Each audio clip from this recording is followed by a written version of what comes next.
여러분 2005년 11월에 장재현 감독이 개봉한 검은 사제들 영화를 보신 분이 있을 겁니다. 저도 영화관에서 한번 본 적이 있는데 내용은 상당히 섬뜩하기도 하고 그렇지만 또 새로운 소재였습니다. 가만히 보니까 그 내용이 오늘 이 본문의 내용이었어요. 장재현 감독은 마태복음 8장에 나오는 이 그라사 광인의 얘기를 썼다고 하는데 오늘 이 누가복음 8장의 이야기와 흡사합니다. 그 얘기를 하면서 그냥 그대로 쓰지는 않고 그에 있는 내용의 스토리만 가져왔습니다. 처음에 시작은 교통사고로 시작되면 어느 소녀가 교통사고를 당해갖고 병원에 실려갔는데 이상한 거예요. 안 났습니다. 단순한 사고인 줄 알았더니 그 속에 귀신 들림이 있었다. 그렇게 시작되어지는데 천주교의 사제들 중에 특별히 어떤 그런 쪽에서 하는 구마 의식을 행하는 자들이 있어요. 그런 신부가 와서 이제 그런 일을 하는 내용으로 이어진 내용입니다. 그 가운데 의식 중에 보면 그 귀신을 향해서 이렇게 말하는 내용이 나오더라고요. 주님의 이름으로 말하라. 기론 아락세스 이락투 유카, 이런 뜻입니다. 거짓말의 아버지이자 태초의 살인자여 성부와 성자와 성령의 이름으로 묻는다. 어디서 온 것이냐? 그랬더니 이 귀신이 뭐라고 그러냐면 우리는 여기에서도 있었고 저기에서도 있었다. 여기저기 두루 돌아다녔다. 이렇게 이야기합니다. 자, 이 양령과 귀신, 사제 사이에서 주고받는 대화 내용입니다. 오늘 이것이 오늘 성경에서도 그대로 나타나고 있어요. 자, 이 그라사 광인의 이야기인데요. 그라사 지방은 갈릴리에서 인접한 쪽에 동쪽에 붙어 있는 어떤 유대 지역의 경계선에 있는 지역입니다.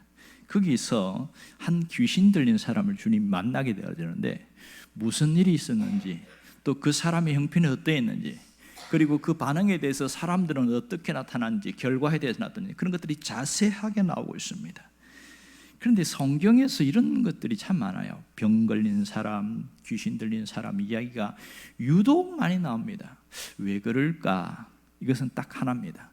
예수님이 이 땅에 오셔서 하는 일이 사람을 치유하고 회복시키신다. 그걸 통해서 하나님의 나라가 시작되었다는 것을 선포하는 것 때문에 그렇습니다. 여러분, 귀신 들림에 대해서 어떻게 생각합니까? 어떤 분은 귀신의 존재를 믿지 않는 분들이 있습니다. 귀신이 어디 있냐 이렇게 이야기하면서 본 적이 없거든요. 그리고 무섭긴 하지만 본 적은 없어요. 그러나 귀신 들림에 대해서 많은 이야기인데 사실 보이지 않는 세계의 이야기다 보니까 비현실적이잖아요. 그러니까 이것을 안 믿는 사람이 많습니다. 그런데 보면 현실 속에서는 나타나는데 이 정신병의 현상과 귀신 들림의 현상이 비슷할 때가 참 많아요. 그런데 치유법이 완전히 다릅니다. 정신병은 질병의 종류이고 귀신 들림은 이 악한 영이 통제해서 나타나는 현상이기 때문에 차이가 있습니다. 근데 오늘 이 본문을 가만히 보다 보면 특이한 점이 나와요. 하나는 예수님이 이제 배에 타고 내렸을 때에 귀신 들린 사람이 와서 맞이하는 장면이 나와요. 어떻게 이럴 수가 있을까? 여러분, 본능적으로 귀신들은 예수님을 보면 도망갑니다. 그런데 만나러 온다는 게 특이해요. 이 똑같은 사건이 마가복음 5장에도 나오는데 거기는 더 정확하게 나와 있습니다. 귀신 들린 사람이 무덤 사이에서 나와 예수를 만나니라 이렇게 되어 있습니다. 예수님이 찾아간 것 같은데 이 귀신이 예수님을 찾아왔다는 게 이게 이해가 되지 않는 거예요. 왜냐하면 본능적으로 귀신과는 상극이잖아요. 하나님과 이 귀신이 만날 수가 없는데 그런 일이 벌어졌고, 또 하나 특이한 건 뭐냐면 왜 하필 돼지였을까? 왜 돼지떼에 들어가게 했을까? 그런 의문점이 들어요. 금은 사제에도 보면 그 영화에서 그 구마 의식을 할 때에 돼지를 갖다 놓고 합니다. 흰 돼지가 새까만 돼지를 바뀌고 뭐 그렇게 하는데 굳이 돼지였을까? 주님은 이 귀신 들린 자를 쫓을 때 돼지떼가 아니라도 얼마든지 내쫓을 수 있는 능력이 있잖아요. 또 그런 적이 여러 번 있으니까. 그런데 여기 와서는 유달리 돼지떼에게 들어가게 했다는 것이 굉장히 특이한 거예요. 그래서 어떤 분은 이 본문을 갖고 젊은 사람이 쓴 내용인데 그런데 뭐 SNS 쓴 게 뭐냐면 뭐라고 그러냐면 예수님은 동물 복주에는 전혀 관심이 없으신 것 같다. 뭐 이렇게 써놓은 분이 있어요. 되게 웃기는 거죠. 또 어떤 분은 돼지의 거룩한 희생을 통해서 예수님이 귀신들을 제압하셨다.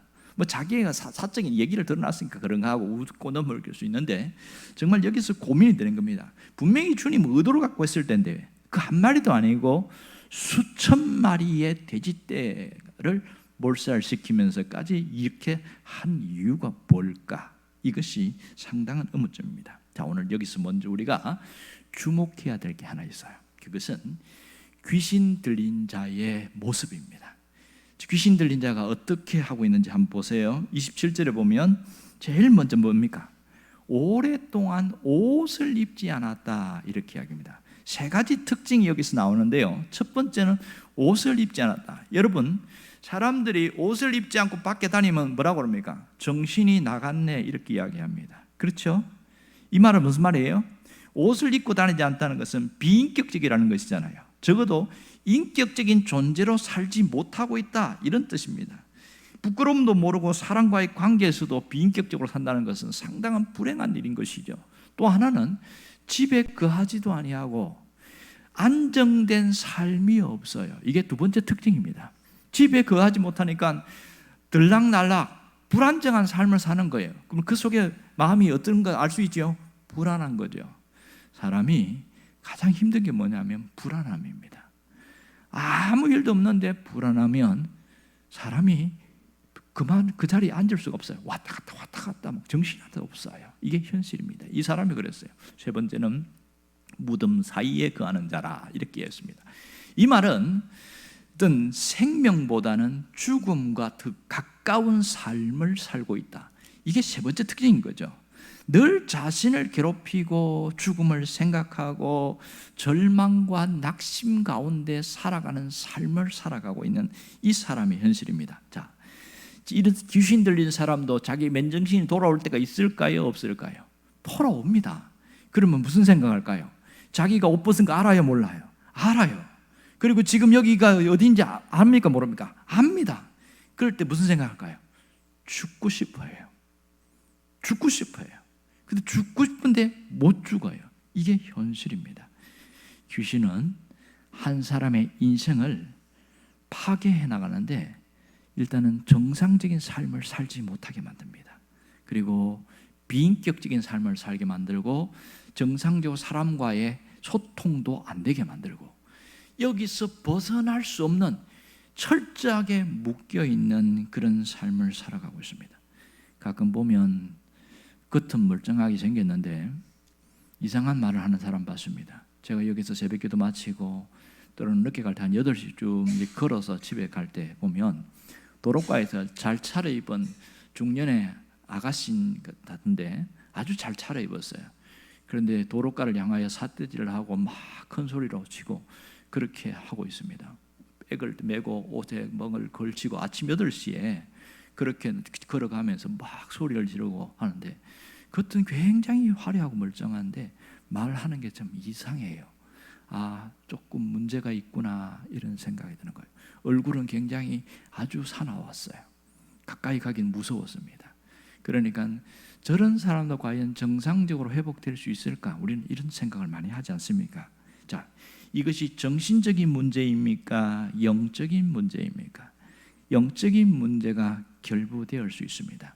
비신자든 신자든 정신적인 문제와 영적인 것은 항상 공존해서 같이 가는 경우가 있습니다.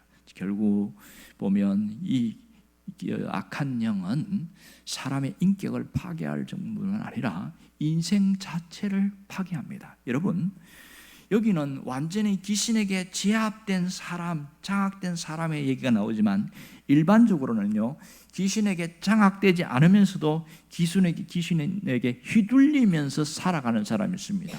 이 사람의 특징은 불행이에요. 사는 게 불행해요. 존재하는 게 불행해요. 본인도 그렇게 생각하고 다른 사람도 그렇게 생각합니다. 이것이 귀신에게 휘둘려 사는 인생의 안타까움입니다. 인생이 망가지고 인격이 파괴되어지고 그 삶 자체가 이렇게 살다가 어떻게 되겠어요? 결국은 끝은 어딜까요? 죽음이죠. 자, 오늘 여기 보면 무덤 사이에서 살고 있다고 그랬어요. 그럼 우리나라 무덤과 좀 다르다는 걸 알아야 됩니다. 그리고 유대식 무덤은 또 달라요. 유대식 무덤하고 다른데, 여기 무덤은 뭐냐면 거라사 지방이니까 당시 로마의 문화를 많이 받아서 로마식 무덤입니다. 무덤인데 무덤이 어떻게 되냐면 사각형 형태의 움막을 지어놓고 거기에서 그 밑에 이제 땅 속에 시체를 이렇게 안치하고, 그 움막을 왜 지었냐? 제사 의식, 제의를 하기 위해서 합니다. 자, 그렇다면 그런 움막이 있는 그 무덤은 부자의 무덤일까요? 가난한 자의 무덤일까요? 부잣집이겠지요. 가난한 자들은 그것도 할 수 없으니까 시체를 공동묘지에다가 안치합니다. 자, 부자의 움막이라는 걸 알 수 있습니다. 무덤 사이라고 그랬으니까 가끔씩 제사를 지낼 때 음식을 거기 차려놓잖아요. 그것 먹고 버티는 거예요. 뭐 제사 음식 매일매일 갖다 놓는 집 있습니까? 어쩌다가 한 번씩 내놓잖아요. 그러니까 이 살아있으나 살아있는 것이 아니고 정신이 오락가락하면서도 제대로 살지 못하는 그런 사람입니다. 오늘 여기 성경의 특징이 뭐냐면 이 사람은 본래 도시 사람이었다, 이렇게 말합니다. 도시에서 살던 사람이었습니다. 그 도시 사람으로서 귀신 들린 자, 여러분 생각해 보세요. 대도시에서 살다가 갑자기 귀신이 쑥 들어왔어요. 장악했어요. 한 마리가 아니라 두 마리, 세 마리 계속 들어와가지고 지배하기 시작했어요. 그럼 어떻게 될까요? 함께 살 수가 없는 거죠. 그러면 어쩔 수 없이 내쫓김 받게 되어지고, 어쩔 수 없이 외곽으로 가게 되어지고, 사람들도 싫어하니까 옷도 거의 뭐 걸치지 않은, 거의 속옷만 입고 있는 상태를 생각해 보세요. 그리고 다른 성경에 보면 이 사람을 제압할 수가 없으니까 쇠사슬로 묶어놨다, 이렇게 이야기했습니다. 그런데 그 쇠사슬도 자기를 잡을 수가 없어 끊어버리고 막 튕겨나가는 뭐 이런 사람이었다는 것을 알 수 있어요. 여러분, 이런 사람 보면 우리는 어떻게 생각합니까? 저 사람은 정상적이지 않기 때문에 쓰레기라는 생각을 합니다. 인생 쓰레기라는 생각을 해요. 그럴 수밖에 없지요. 삶이 그러니까. 여러분, 그런데 기가 막힌 것은 이 귀신이 예수님을 알아봤습니다. 예수님이 누군지를 알아봤어요. 딱 보는 순간, 아, 하나님의 아들이시구나, 하나님의 아들 메시아구나, 그걸 알아봤어요. 놀랍죠? 자, 여러분, 예수님을 알아본다고 해서 예수를 믿을 수 있어요, 없어요? 불가능한 거죠. 안다고 믿는 게 아닌 것을 알 수 있습니다. 특징이 뭐냐면 여기 예수님께 부탁을 합니다. 뭐라고 부탁합니까? 예수님, 제발 나를 괴롭히지 말아주세요. 그럽니다. 괴롭히지 말아주세요. 왜 그러냐면 29절에 보면 이렇게 이야기했거든요. 더러운 귀신을 명해서 그 사람에게서 나오라, 이렇게 말했다는 거예요. 그러니까 나오기 싫은데 나오라니까 어쩔 수 없이 나와야 되니까 너무너무 괴로운 거예요. 그런데 이제 그 다음 예수님이 묻잖아요. 내 이름이 뭐냐, 이렇게 물어요. 내 이름이 뭐냐 하니까 군대입니다. 헬라 보면 레기온 이렇게 써놨어요. 레기온은 로마의 1군단 전체의 인원을 말합니다. 1군단이 적게는 4,000명에서 많게는 6,000명입니다. 레기온. 그러면 이 한 사람 속에 레기온, 약 한 4,000에서 6,000 마리의 귀신이 들어있다는 그런 얘기잖아요. 얼마나 끔찍합니까? 그만큼 파워와 능력이 강력하게 그를 사로잡고 있다, 그런 거죠. 그러니 이 사람 인생이 얼마나 험악할 수밖에 없는 거예요. 자, 이 사람이 뭘 요청합니까? 나를 무적행에 보내지 말아주세요, 그럽니다. 무적행이 어딘 줄 아세요? 요한계시록에 보면 무적행이 나옵니다. 사탄도 무적행은 끔찍히 싫어합니다. 사탄과 귀신은 엄연히 다르죠. 사탄의 졸개가 귀신이니까. 이 무적행에 보내지 말아주세요. 아직 무적행 갈 때가 아닌데 그렇게 이야기합니다. 그런데 다른 마가복음은 뭐라고 그러냐면 나를 이 성에서 내쫓지 말아주세요, 이렇게 이야기하는 거예요. 이 성이 어딜까요? 지금 큰 데가볼리라는 큰 지역 안에 한 도시 거라사입니다. 그러니까 이 성에서 내쫓지 말아주세요, 이렇게 간구를 해요. 근데 희한한 것은요, 예수님이 그 기도를 허락하시는 거예요. 들어주신다는 게 신기합니다. 여러분, 귀신의 간청도 주님이 들어주셨어요. 희한하지 않습니까? 하물며 신자의 기도를 듣지 않으시겠느냐, 그걸 깊이 생각해 봐야 됩니다. 오늘 이 데가볼리 지역은 당시에 제사를 가장 많이 드리는 지역이다 보니까 귀신들이 너무너무 좋아하는 귀신의 놀이동산입니다. 그러니 여기가 나가기 싫었던 모양입니다. 그런데 놀라운 사건이 벌어지는데 32절을 보십시오. 함께 봅시다. 마침 그곳에 많은 돼지떼가 산에서 먹고 있는지라 귀신들이 그 돼지떼기로 들어가게 허락하심을 간구하니 이에 허락하시니. 자, 잘 보십시오. 예수님이 귀신에게 너 돼지떼기에 들어가라 이렇게 명령을 했어요? 아니면 귀신의 요청에 허락을 했어요? 두 번째죠. 정확하게 성경을 보지 않은 사람들은 잘못 이야기합니다. 예수님께서 귀신을 돼지떼기에 들어가라고 해서 돼지에게 들어가서 몰살했습니다 이렇게 이야기하는데 성경 잘못 본 거죠. 이거는 귀신의 허락하심에 알았다, 허락할게 이렇게 한 거예요. 왜 이랬을까요? 주님이 허락하지 않으면 마음대로 들어갈 수 없는 존재임을 보여주고 있잖아요. 여기서 주님이 하나님이신 것을 다시 한번 보여주고 있습니다. 자, 그런데 몇 마리나 되냐? 오늘 누가복음에는 몇 마리인지 소개 안 하고 있습니다. 마가복음 5장에 보니까 그 돼지떼가 비탈에서 돼지가 2,000마리가 있었다. 그런데 2,000마리가 갑자기 순식간에 돌변해가지고 산비탈로 내려가더니 저 바닷길로 들어가고 다 빠져 죽더라 이렇게 이야기를 하고 있습니다. 자, 여기서 우리는 굳이 이렇게 해야 될까? 그런 의문점을 갖게 되어집니다. 그러니까 한 마리도 아니고 2,000마리나 되는 돼지떼에게 귀신들을 다 내보낼 이유가 있는가 이런 생각하죠. 생각해 보세요. 이 돼지 한 마리 소중한 남의 재산이잖아요. 이 재산 지금도 돼지 2,000마리 키우는 사람 많지 않습니다. 그 당시 2,000마리면 어마어마한 대부호일 가능성이 많지요. 이 2,000마리 돼지떼 주인이 누구일까요? 주인 오늘 안 나옵니다. 그러면 이 주인에게 허락받고 주님이 얘기했을까요? 아니면 허락받지 않았을까요? 당연히 허락받지 않았겠죠. 그러면 돼지떼가 2,000마리가 몰살했다면 이 주인은 졸지에 망한 거예요. 사업 자체가 완전히 망해버린 겁니다. 끔찍한 일인 것이죠. 이렇게까지 해야 되는 이유가 어디 있냐는 거예요. 누가 이걸 보상해 주냐? 누가 보상해 줘야? 정부가 보상해 줘야 돼요? 누가 보상해 줘야 돼요?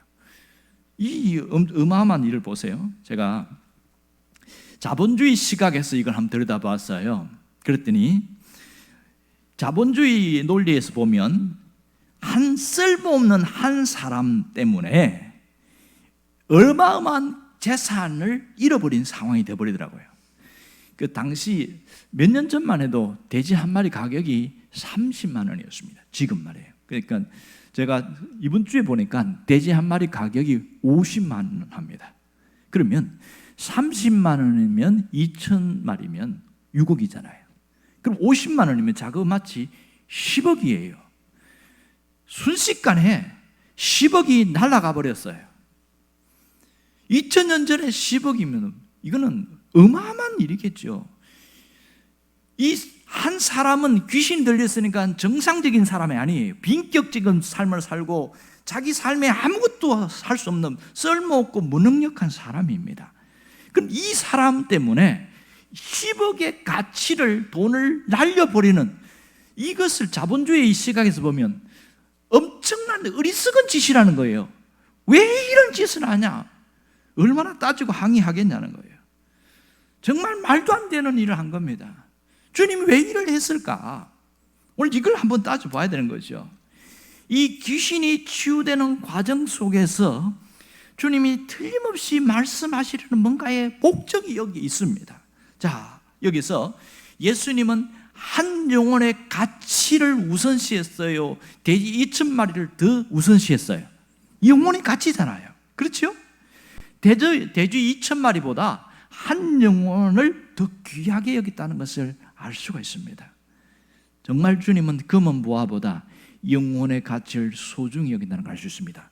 여기서 중요한 걸 깨달을 수 있어요. 한 영혼이 살아나기 위해서는 대가 지불이 반드시 있어야 한다. 이걸 얘기를 해주고 있습니다. 돼지가 수몰되는 그 과정 속에서 그 사람이 완전히 온전한 자유함을 보여준 이유는 뭐냐면 대가 지불이었습니다. 또 하나는 주님은 이 주인에게 어떠한 방법으로도 책임졌을 가능성이 많다는 겁니다. 주님은 한 사람을 살리기 위해서 다른 사람의 경제를 거들내고 완전히 망하게 하는 그런 분은 아니라는 것을 알아야 됩니다. 틀림없이 어떤 방법으로도 주님이 반드시 이 부분을 책임졌을 가능성이 많습니다. 그리고 또 하나는 이 사람이 완전히 회복되었습니다. 몸만 회복된 게 아니고 정신과 육체, 영혼까지 온전히 회복되었어요. 35절에 보면 그 얘기하고 있지요. 정신이 온전했어요. 옷을 입고 정신이 온전한 상태에서 예수님이 하신 말씀을 듣고 있는 이 모습을 보세요. 완전히 바뀌어버렸어요. 여러분, 한 사람의 구원이 이루어지기까지 대가 지불이 있었다는 것을 얼마나 기억하고 있는지 우리 한번 돌아봐야 합니다. 여러분, 누군가가 구원을 받기까지는 보이지 않는 손길에 수고가 있었어요. 눈물의 기도가 있었고, 물질의 투자가 있었고, 시간의 투자가 있었고, 누군가의 헌신이 있었습니다. 그 누군가는 내 부모일 수도 있고, 내 친구일 수도 있고, 내 형제일 수도 있고, 내 이웃일 수도 있습니다. 때로는 전혀 모르는 사람일 수도 있습니다. 분명히 누군가가 구원받는 과정 속에는 엄청난 희생과 대가가 있었다는 것을 알아야 됩니다. 그렇다면 나의 구원을 위하여 대가가 지불되었다는 것을 여러분 얼마나 알고 있습니까? 여러분, 내가 지불한 게 하나도 없기 때문에, 내가 투자한 게 아무것도 없기 때문에 소홀히 여기고 있지는 않은가 하는 겁니다. 정말 거저 받았기 때문에 그냥 소중히 여기지 않는 분들이 굉장히 많습니다. 하지만 하나님 나라에서 구원을 얻기까지는 분명한 대가 지불이 있었습니다. 먼저는 2000년 전에 예수님이 대가 지불을 하시다는 걸 우리가 익히 알고 있습니다. 그러므로 대가 지불이 있었기 때문에 내 구원이 있었다는 것을 안다면 구원받은 것에 대하여, 구원에 대하여 소중히 여길 줄 안다는 겁니다. 여러분, 교회 나오는 것과 구원받는 것은 다르다는 걸 알아야 됩니다. 어떤 분은 교회만 나오면 구원받는 줄 알아요. 어떤 분이 아내는 교회를 잘 나와요. 남편은 20년 동안 교회를 안 나와요. 그래서 1년에 딱 한 차례 나옵니다. 성탄절날. 하도 목매니까, 그럼 아이들이 공연하니까 그때 나오고 하는데, 그래서 이분이 20년 동안 차 태워주고 가요. 착하죠, 남편이 그나마. 그래서 교회 마당 앞에 딱 태워주고 가요. 세상에 지독하기도 하다. 20년 동안 그렇게 하는데, 그러면서 목사님이 저 전도를 하러 갔어요. 아무개 선생님, 이제 예수님 믿고 구원 받으셔야죠. 그러니까 뭐라고 그러냐면, 저는 아내를 위해서 많이 수고했기 때문에 내 아내 치마 잡고 저는 천국 갈 겁니다. 이렇게 이야기하는 거예요. 그런데 보니까 그 아내가 치마를 안 입었어요. 바지를 입었어요. 이게 문제인 거죠. 우스갯소리를 하는데, 교회 나오는 것과 구원은 엄연히 다릅니다. 그러므로 가장 안타까운 것은 교회 다니는 것이 구원이고 교회 다니면 천국 간다 자동을 생각하는 이런 분들이 참 마음이 아파요. 그래서 가장 보면 교회 열심히 다니다가 시험 드는 사람이 있습니다. 그저께 장례식장 갔다 왔을 때도 한 분을 만나서 이제 전도하려고 대화를 하는데, 이분은 교회를 1년 반 동안 열심히 나왔는데 어떤 여러 가지 일로 자기가 이제 그만두었어요. 지금은 15년 동안 교회를 안 나가고 있어요. 그래 보니까 그런 내 마음에 생각이 드는 거예요. 과연 구원에 대해서 알고 있는가? 성경에서 물었더니 잘 몰라요. 열심히 교회만 나온 거죠. 봉사도 하고요. 교회 나오는데 보통 나온 게 아니에요. 주일만 나온 게 아니고 주일 오전, 오후, 수요일, 금요일, 새벽기도 와 열심히 다녔더라고 보니까. 그런데 교회를 안 나가요. 거기서 내가 충격받은 거예요. 교회 나오는 것과 구원은 별개다. 여러분, 구원 받는 자가 되기를 바랍니다. 구원을 받은 자들은 구원의 가치를 소중히 여길 수 있기를 바랍니다. 여러분, 신앙생활에서 가장 중요한 것은 구원 문제입니다. 하지만 현실을 보면 구원을 등한시 여기고 살아가는 사람이 굉장히 많습니다. 어떤 사람은 내가 구원받았는지 안 받았는지 관심을 안 갖고 살아가는 사람이 있고요. 또 어떤 사람은 구원받지 않았는데도 구원받은 것으로 착각하고 살아가는 사람이 있습니다. 자기 암시죠. 착각하고 살아가요. 근데 그걸 언제 정신을 차리고 깬 줄 아세요? 심각한 문제가 생기고 내가 죽는구나 하고 딱 그럴 때에 두려움이 훅 밀려오는 거예요. 두려움이 밀려와요.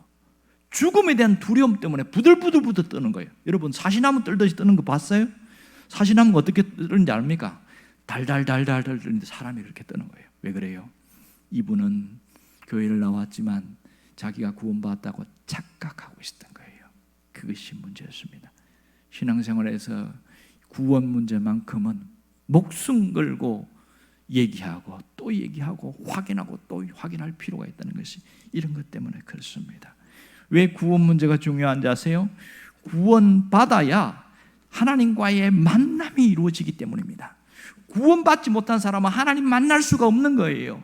하나님을 만나야 인격적인 만남이 있어야 신앙생활이 즐겁습니다. 여러분 하나님과의 만남이 없이 교회 생활하는 것처럼 지루하고 지겨운 게 없어요. 뜨뜻미지근한 생활은 왜냐하면 하나님을 못 만나니까 너무너무 지루하는 거예요. 교회 나오는 게. 교회 안 가는 것이 더 좋고 편하고 교회 가는 것은 피곤하고 뭐 이렇게 되어지는 경우가 많습니다. 왜 그러냐면 하나님과의 만남, 영적인 만남이 이루어지지 않으니까 그런 일들이 생기는 이 안타까운 일들이 있는 거예요. 여러분 하나님은 어떤 분인 줄 아세요?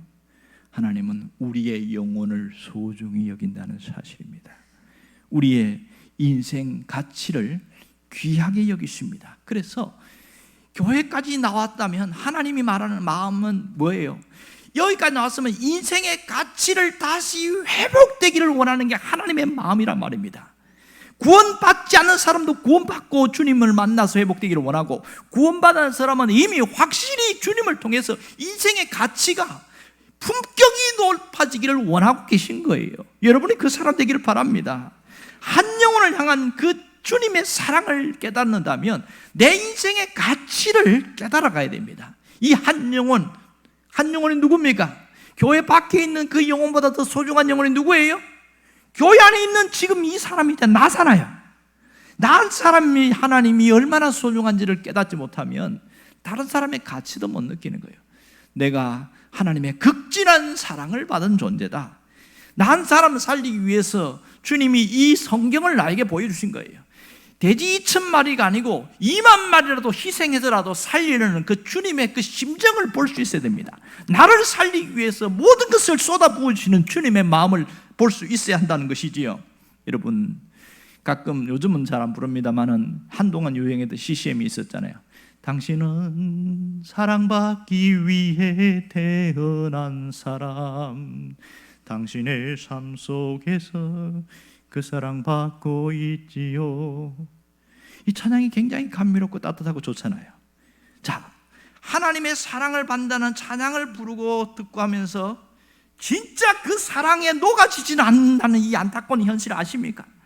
그 사랑에 감격하고 그 사랑에 무릎 꿇지 않는 그 사람 현실을 우리의 모습이 나타나지 않기를 바랍니다.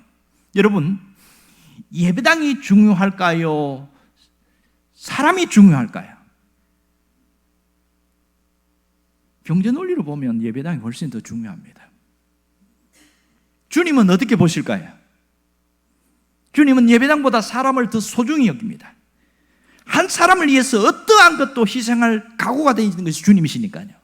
그러므로 주님이 보는 그 눈으로 내가 나 자신을 볼 수 있어야 합니다. 내가 옆에 있는 이웃과 자식들을 볼 수 있어야 합니다. 그 소중히 여기는 그 마음으로 보면 모두가 소중하게 보이는 거예요. 믿습니까?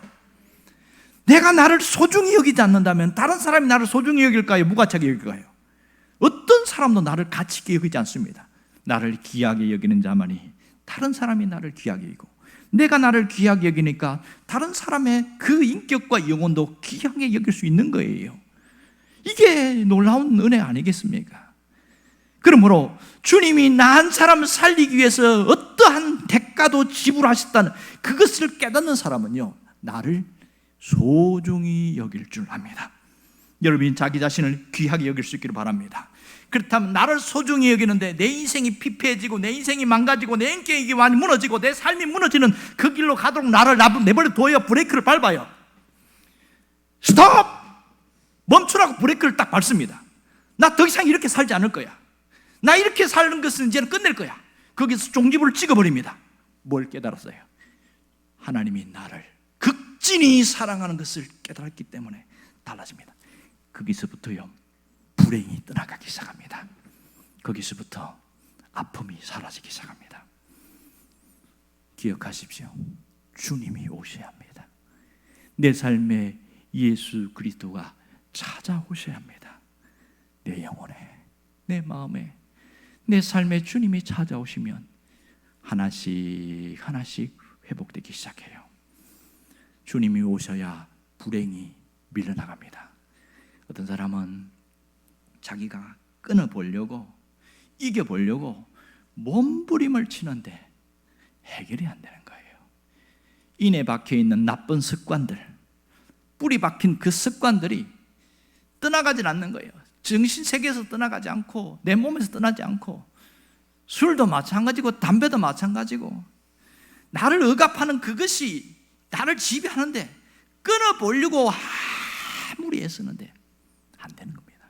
왜 그런 줄 아세요? 그것이 내 힘보다 강하니까 안 나가는 거예요. 나를 이끌고 가는 그 힘보다 더 강한 존재가 들어오면 이게 이겨요, 못 이겨요? 못 이기잖아요. 그래서 주님이 오셔야 된다고 하는 거예요. 주님은 나를 끌고 가는 그 죄의 습성, 나쁜 습성보다 강력한 힘을 갖고 계시기 때문에 그분이 내 인생에 오시면 나를 묶고 있던 것이 싹 끊어지게 되어집니다. 여러분, 어떠한 것이라도 나를 불행의 길로 가게 만들고 죄의 길로 가게 만들고 관계를 파괴하게 만드는 그런 것이 있다 할지라도 주님이 오시면 된다는 믿음을 갖기를 바라고요. 또 주님을 초청하기를 바랍니다. 주님이 주인이심을 고백할 수 있기 바랍니다. 그렇게 되면 인생의 더 이상 불행은 끝나는 거예요. 주님이 오시면 온전히 해결되어집니다. 하나님은 우리가 온전히 회복되기를 원하고 계십니다. 온전히 회복되는 것. 35절을 보십시오. 사람들이 그 이루어진 일을 보러 나와서 예수께 이르러 귀신 나간 사람이 옷을 입고 정신이 온전하여 예수의 발치에 앉아 있는 것을 보고 두려워하거늘 그랬어요. 여기 두려워한다는 것은 경외심을 가지고 두려워한다는 뜻입니다. 자, 이 귀신 들린 한 사람이 인생과 인격이 귀신이 망가뜨렸는데 주님이 오셔서 그 귀신을 밀어내니까 인생이 살아나기 시작하는 거예요. 인격이 회복되기 시작했습니다. 정신이 깨끗해지기 시작했어요. 온전해졌다는 것은 인격적 존재로 회복되었다는 사실입니다. 정신이 회복됐다는 것은 분별력과 판단과 지혜와 지능과 모든 생각들이 건강해졌다는 뜻입니다. 그리고 나를 제어하고 통제했던 그 악한 영의 존재가 더 이상 나를 제어할 수 없는 자유한 자의 삶을 갖게 되었다는 겁니다. 여러분, 예수님 안에 있으면 망가진 것이 회복되기 시작합니다. 깨어진 것들, 상처난 인생들이 회복되기 시작합니다. 어떤 부분이라도 망가진 것들이 있다면 주님이 내 삶에 찾아오시면 하나씩 하나씩 회복된다는 것을 잊지 않기를 원합니다. 주님 손 안에 있으면 온전히 회복되어집니다. 그래서 교회를 병원이라고 이야기하는 거예요. 병원이 뭐 하는 곳입니까? 치유하는 곳입니다. 주님을 통하여 치유되는 곳이 병원입니다. 여러분, 예배당에 와갖고도 예수님 못 만나면 내가 망가진 내 삶을 회복할 수가 없어요. 망가진 내, 무너진 내 마음, 아픈 내 상처를 치유받을 수가 없어요. 그러나 주님이 오시면 상처가 치유되고 병이 떠나가고 불행이 떠나가고 뭐가 온전한 회복. 불행이 떠나가면 행복이 찾아옵니다. 슬픔이 떠나가면 기쁨이 찾아옵니다. 모든 무너진 것 위에 다시 새로운 것을 지을 수가 있게 되어지는 것이지요. 여러분, 가끔 어떤 교도소 생활에 있던 교정 선교에 있는 분들 얘기 들어보니까 그러더만요. 그 핏빛이 서 있는 살인기 가득한 눈빛이 끊임없이 전도했더니 예수를 순간 믿게 되었어요. 그 순간부터요, 사람이 싹 변해버리는 거예요. 뭐라고 얘기하냐면 그 있는 교도소에 있는 사람이 저 사람 눈빛이 천사처럼 변했어요. 이렇게 말합니다. 얼굴빛이 천사처럼 변했어요. 아니 그렇게 살기 등등하고 포악한 그 얼굴이 어떻게 갑자기 천사처럼 변할 수가 있을까요? 자기를 지배했던 그 존재보다 더 강력한 능력을 가진 주님이 오시니까 싹 밀려나간 겁니다. 우리도 회복될 수 있습니다. 우리도 온전히 회복될 수 있습니다. 여기서 온전히 회복되는 이 사람을 보시기 바랍니다. 오늘 우리가 무슨 결심을 해야 됩니까? 인생의 가치를 역전시킬 수 있어야 돼요. 인생의 가치를 역전시키는 방향으로 내 삶을 전환해야 하는 것이죠. 여러분, 나의 삶의 가치를 드러내며 살아가는 그런 자가 되어야 됩니다.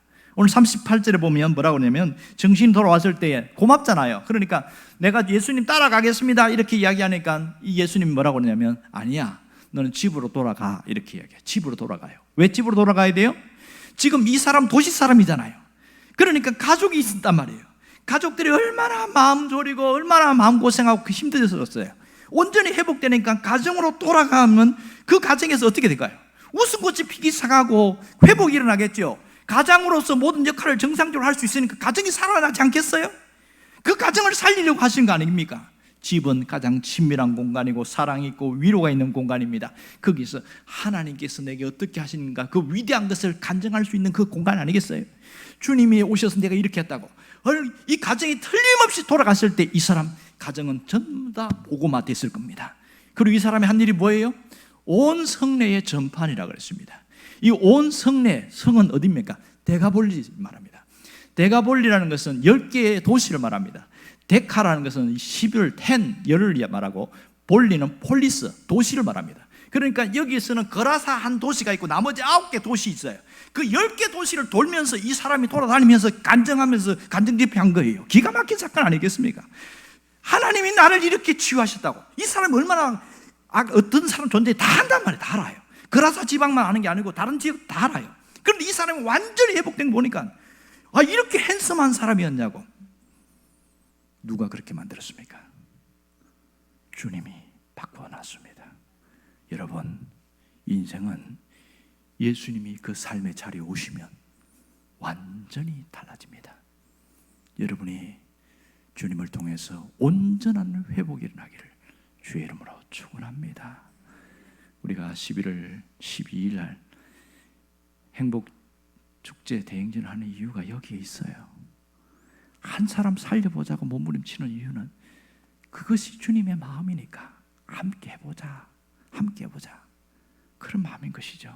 여러분, 함께 동참만 해도 주님은 기쁘시게 여깁니다.